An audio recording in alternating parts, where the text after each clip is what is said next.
Minimum say Yakupon FM, you want to be my but this to Tinumu, you near you are, and one mindset for a Pamuyan, see and send free her. You near the air, you near you my air, near see Uncle Sia one home, see any day you. Tis a binding me say, or person Pam Galamse free area.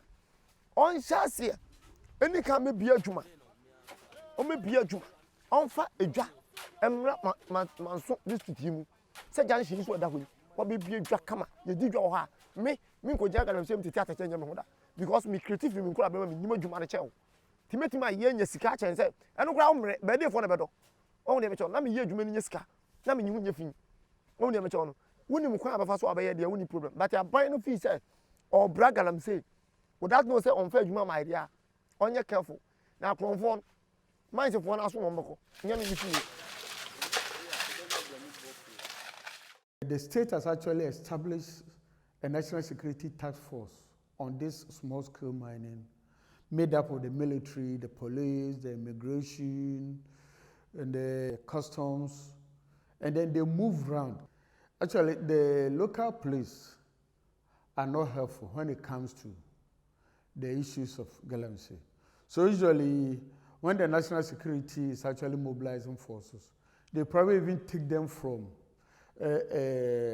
stations which are not closer to those areas. And then they assemble them and then they take them to these areas. And even once you go there and then they get wind of it, somebody will pick a phone and then just relate the message to somebody that, yeah, your place is now an action point. It happens everywhere. Yes, and I know that it is one of the problems that we are seriously confronted with. For the negative impacts, I think we need, the response is not the use of the security agencies. I always have a problem with the use of soldiers and the police and the task force that go around arresting people and all that. That for me is not sustainable. I mean, because you can sack them off from the land today, you will not stay there forever. You will not be watching over the place forever. You will move out to another place to sack more people. Once you move out, they come back and do it. So it's not sustainable.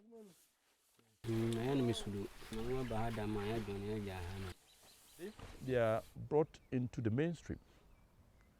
That these people, now we know that we have been fighting this fight, but we are not winning. So how do we now engage them and let them work on these things on a sustainable basis? Or is it possible to give them an enclave for them to operate while they are adequately monitored? If we tell them that, well, within this area, it is for those who wants to engage in small-scale artisanal mining. You are registered, we'll build your capacities, we'll tell you how to manage the environment, but you would have to pay fees and other things. I think you will find many good young men going there.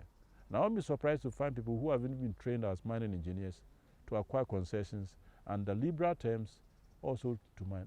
Don't forget that they employ people or they employ themselves. And because unemployment rate in Ghana is so high, if we have young men who want to burn their energies, bringing out gold, which government can buy and sell, why not? But the critical thing is that we have to be very careful that they don't destroy the environment. So we need a lot more civilized method of engagement between the small-scale miners and the government. The government needs to be seen to be supporting them. Unfortunately, government support always goes to the large-scale miners.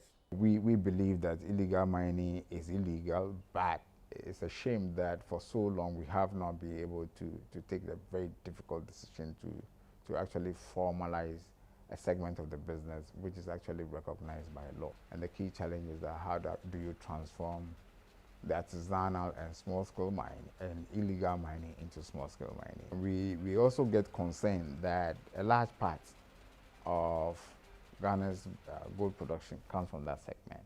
In fact, if you're able to aggregate all the production from that segment, it's larger than the production of any single mine. It just tells you how severe and serious the matter is. And therefore, it's our expectation that we would expedite action in the formalization as quickly as possible.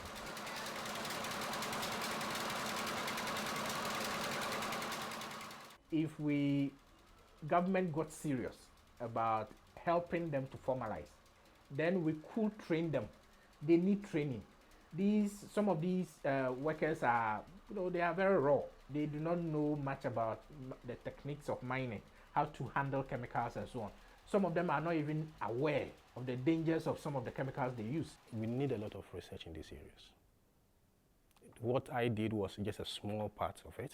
So there has been research by most of our professors in the university here, University of Mining Technology, as to the alternatives of using mercury.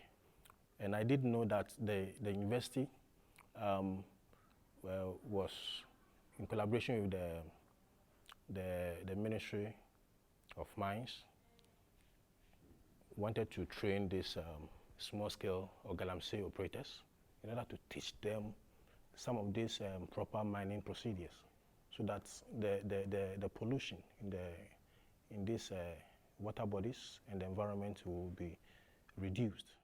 So yes, going forward, there are a lot of things we need to do as a country.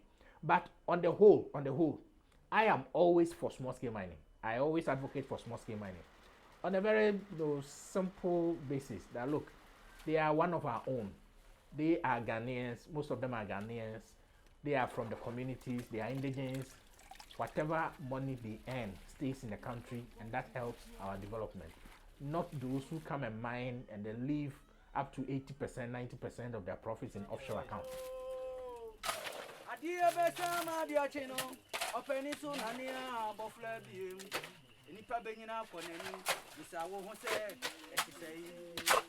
Why are you